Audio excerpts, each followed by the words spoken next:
4 days after I was hospitalized from a car accident. Karen, my daughter, visits me almost every day after school. Hey Karen, did you tell your dad about me properly? Yeah. I told him. Hasn't he come to visit you? Despite his wife being hospitalized, Toby, my husband, hasn't visited even once. I felt a bit saddened by his coldness. 2 days later, when Karen was visiting because she had no school. Poor thing. You were in an accident, right? Suddenly, my best friend Naomi walked into the hospital room.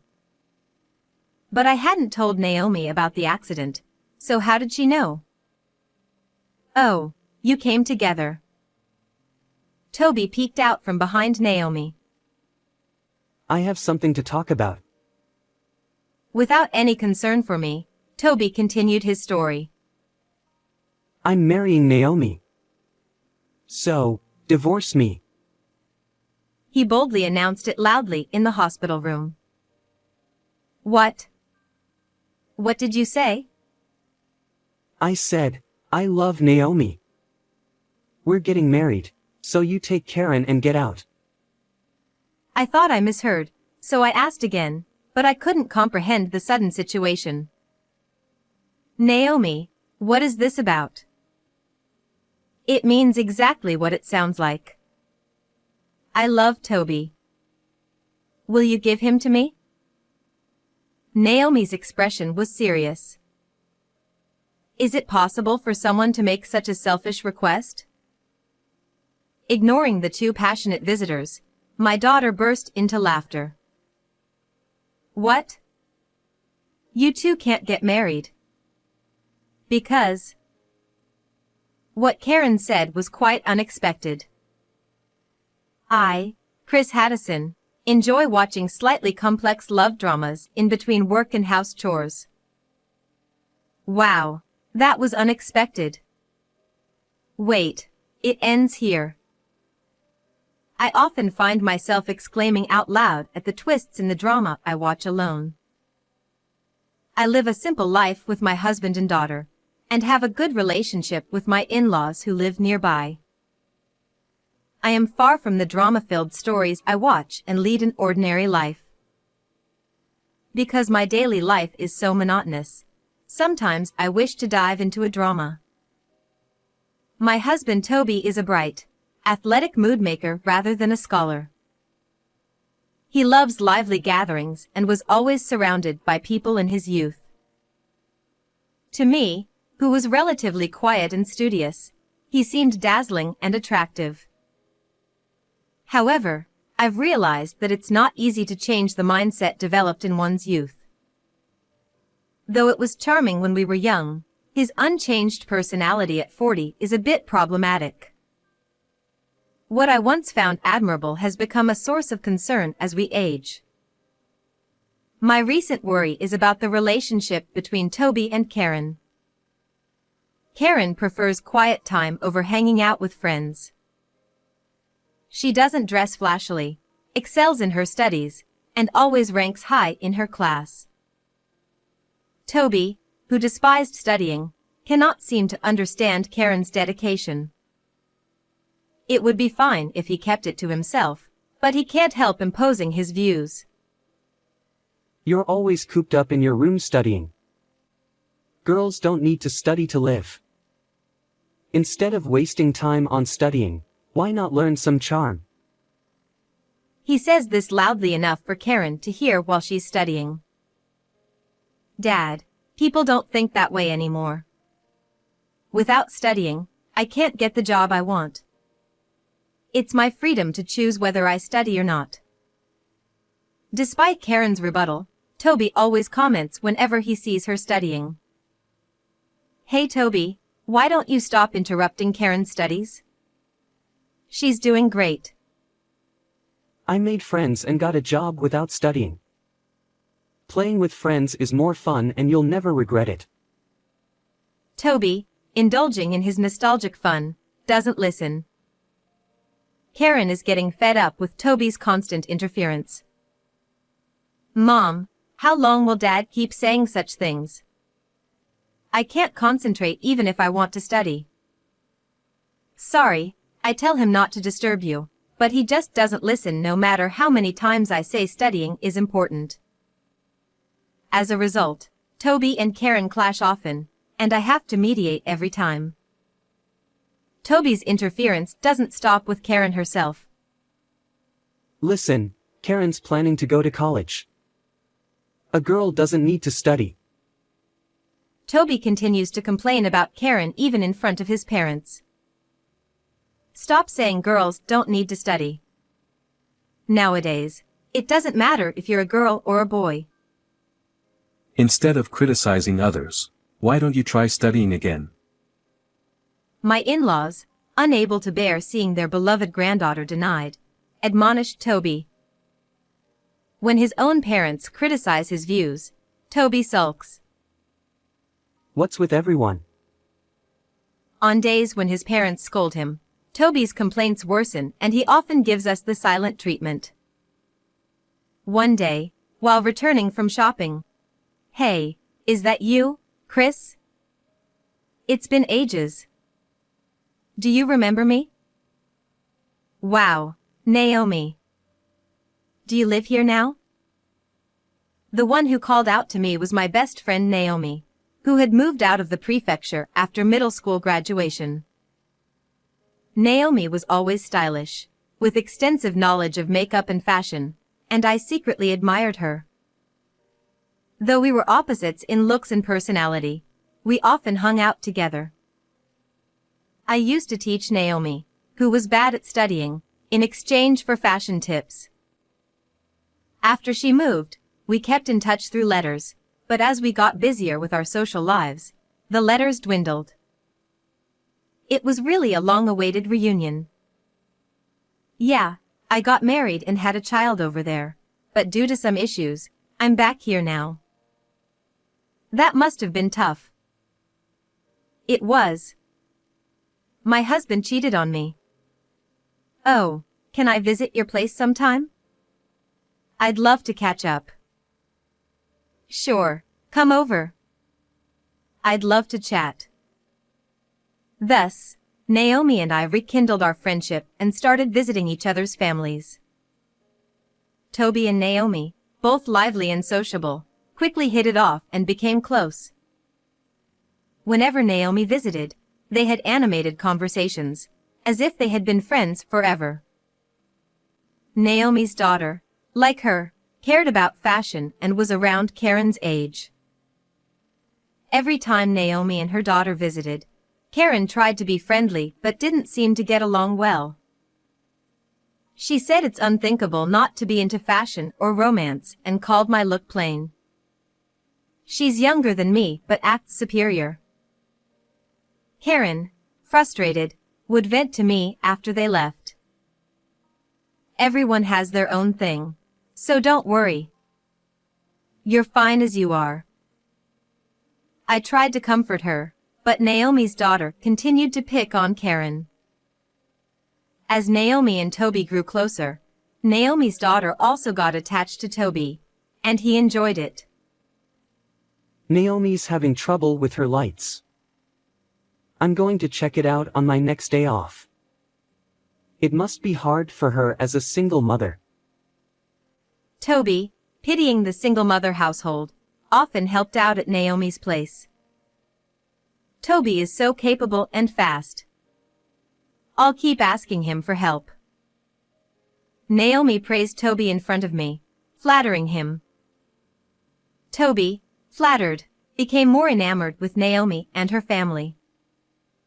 Naomi started visiting less frequently, while Toby was often away helping her. Dad is visiting Naomi's place too much. Is she really asking for that much help? I don't think Naomi is helpless. Being a single mother is tough. I have to help her. Toby's focus on Naomi's household made both Karen and me increasingly unhappy. Even when I hinted at our discontent, Toby showed no signs of changing. When I went to Naomi's house 3 days in a row, even Karen and I couldn't overlook it. I want you to value our family a bit more. Naomi is just a friend, you know? I just don't understand Dad's thinking. Then Toby, with a sigh, said, I wish Naomi and her family were my real family instead of you boring people. I never expected to hear such words. I was so taken aback that I couldn't respond. The only thing that happened was my affection for Toby gradually faded away. After that incident, the atmosphere at home completely chilled. There was little conversation between the couple, just the bare minimum. Toby and Karen seemed even more distant than before. It's no wonder things turned out this way. I thought to myself, as long as we can live without any issues, that's enough. With that in mind, I went out shopping. It was when I was on my way back, riding my bicycle, that it happened. Suddenly, there was a loud impact and the sound of brakes. When I came to, I was lying on the ground. There was some commotion around me.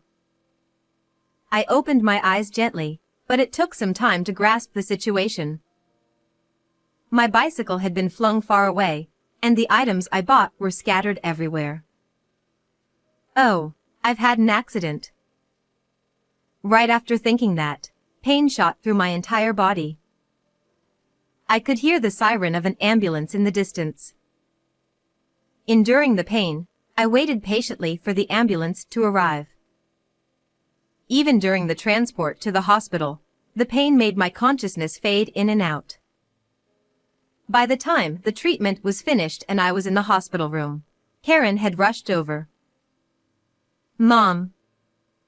Are you okay? Karen, I'm sorry to make you worry. I'll have to be hospitalized for a while.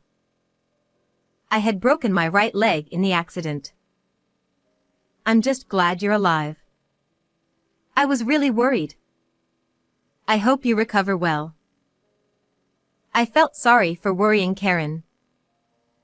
I don't remember much about the moments before and after the accident, but I'm truly glad to be alive. For now, I'll focus on getting better. And so, my life in the hospital began. On the 4th day of my hospitalization, Karen visited me almost every day after school.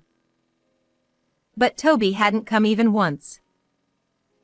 I'm sure he knows about my accident and that I'm in the hospital with a broken leg. Or maybe Karen didn't tell him because she didn't want to talk to him? Hey, Karen, did you tell your dad about my situation properly? Yeah, I told him. Hasn't Dad come to visit? No, not even once. But it's okay as long as you told him. The hospital must have contacted him too. Dad should at least come to visit.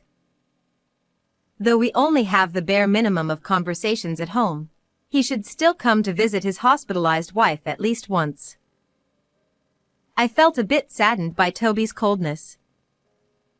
2 days later, Karen, who was off from school, was visiting me. Chris.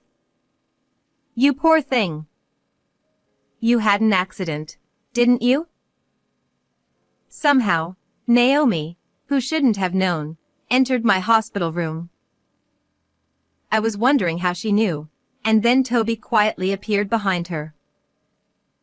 I finally thought he had come to visit, but he came with Naomi.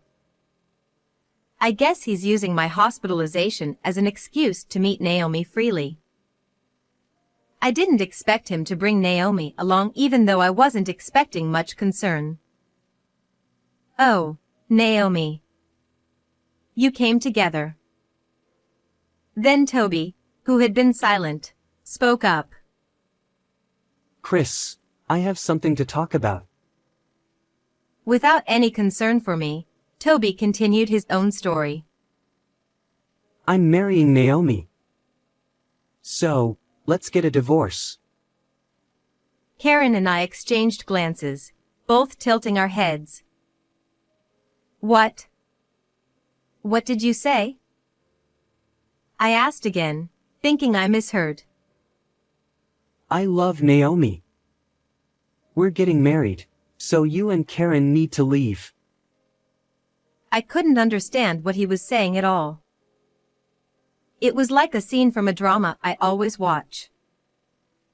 I thought it wouldn't help to talk to the excited Toby, so I decided to ask Naomi. Naomi, what does he mean?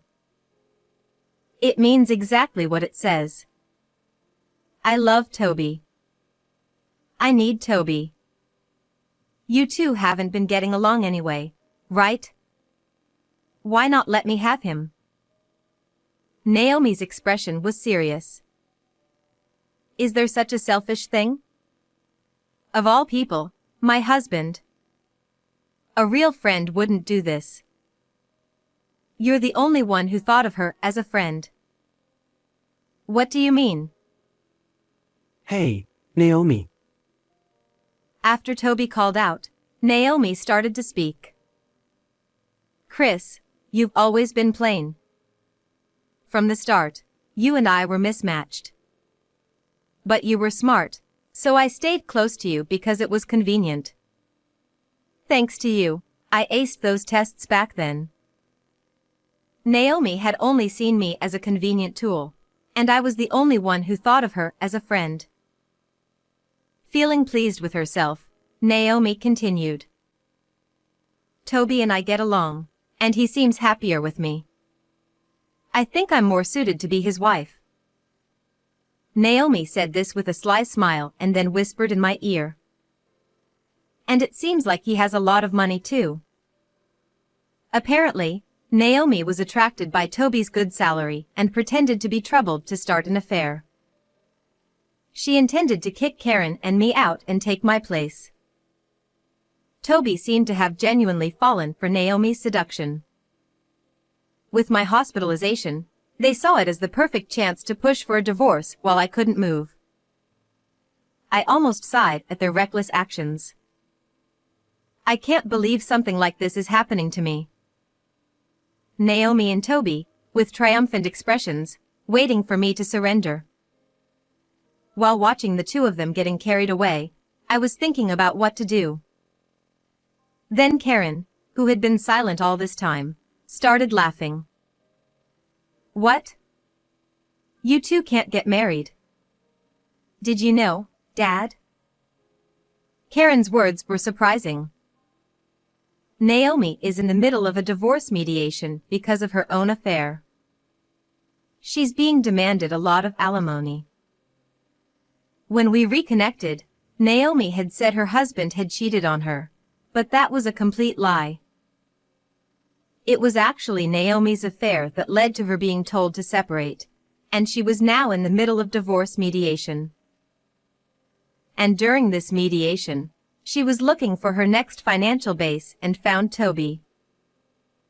Naomi planned to divorce her husband and wait for 6 months to remarry, ensuring Toby would marry her. Moreover, she intended to use Toby's money to pay the alimony to her husband and her affair partner's wife by controlling the household finances after remarrying. That's not true. I really love Toby. Naomi raised her voice. But Karen continued speaking calmly. Naomi's daughter told me everything. She talked a lot. Well, in the end, she mocked me, saying that Mom and I would be abandoned. Karen had sensed the relationship between Toby and Naomi. Predicting this outcome, she had been investigating using Naomi's daughter. Naomi's daughter looked down on Karen, so when Karen told her about the divorce crisis, she spilled all the family details to feel superior. Thanks to that, Karen learned about Naomi's plans and was ready to use it as a trump card when necessary. I was impressed by my daughter's ability to judge situations calmly and gather information. Perhaps it's due to my daily guidance. The knowledge about divorce and trials I gained from dramas had paid off here. Though still a high school student, I thought my daughter had impressive insight and action. Realizing her plan had been exposed, Naomi frantically called her daughter. "What are you blabbing about? You've ruined my plan. I'm broke now. I had finally found a good money source." Naomi began arguing with her daughter over the phone. Hearing this, Toby finally realized he had been seduced for his money. What? He was stunned and couldn't find words. Moreover, Naomi had chosen Toby because she thought he was the president and thus very wealthy. In reality, Toby only worked at his in-laws' company, but he had pretended to be the president to impress Naomi. Toby's usual flamboyance and vanity had backfired. I couldn't help but laugh at the absurdity. Having realized Naomi's plan and true intentions, Toby panicked. I'm sorry. Chris. Please take back what I said earlier. What did you say earlier? Karen's calm question made Toby flustered. I didn't mean the divorce. It was just a spur-of-the-moment thing. Looking down, Toby glanced at me, who was silently listening. Chris. Are you listening? Yes, I can hear you clearly. Even if he was deceived, I can't forgive Toby for cheating with Naomi. If Toby had any sense, this wouldn't have happened. Karen and I both felt the same about not being able to forgive Toby. Toby, seeing that we weren't saying anything, finally spoke up. But you two can't live without my income, right? It would be tough if we got divorced. He showed regret for just a moment, then quickly started threatening us with how difficult life would be without his income. Toby seemed to think that Karen and I couldn't manage without him. We can live just fine without you, Toby. As you said, let's get divorced. And I'll make sure to inform your parents about everything that's happened. No, please don't tell them. I'm begging you, don't. It doesn't change what happened. For now, I sent him home and sighed deeply in the hospital room. I wondered how the protagonist of a drama would handle this situation. But deep down, I already knew my answer. First, I needed to heal my leg. After a few days, thanks to rehab, I got good at using crutches. At home, I still had to use crutches, but I managed my daily life without much trouble. Even after I was discharged, Toby kept asking me to reconsider the divorce. But I remained silent, and Karen blamed him every time she saw him. Toby started feeling uncomfortable at home and began living in a hotel. A few days later, my in-laws came to visit after hearing about my discharge. Chris, you must have had a hard time. Are you okay? I brought some frozen meals to help. She was very considerate of my health. By the way, Toby took a day off work yesterday. Is he not feeling well? Well, he's actually living in a hotel now. The thing is, I explained everything to my in-laws, from Toby and Naomi's meeting to their affair. He cheated on me with my friend and then came to the hospital with her to ask for a divorce. They said they wanted Karen and me to move out so they could live here together. Is that true? What's he thinking? There's more. I explained that Naomi was in the middle of a divorce settlement and burdened with alimony debt, and that she intended to remarry Toby to use his money to cover it. To begin with, I think it was wrong for Toby to boast about being the company president. He said he was the CEO. That's ridiculous. I can't believe he tried to abandon you and Karen. We need to talk to him. Yeah, we need to set him straight. Later, we called Toby to my in-laws' house for a discussion. So, you cheated? Toby looked ashamed and remained silent. You not only cheated but also tried to kick out Chris and Karen. What's wrong with you? How could you try to abandon your wife and child? Finally, Toby spoke up. It's not like that. I was deceived. He claimed he was manipulated into wanting a divorce. If I had known she was after money, I wouldn't have done it. It's all because Chris reconnected with her. Toby tried to shift the blame. Seeing his lack of remorse, my father-in-law's face turned stern. Are you saying it's not your fault? Cheating is cheating.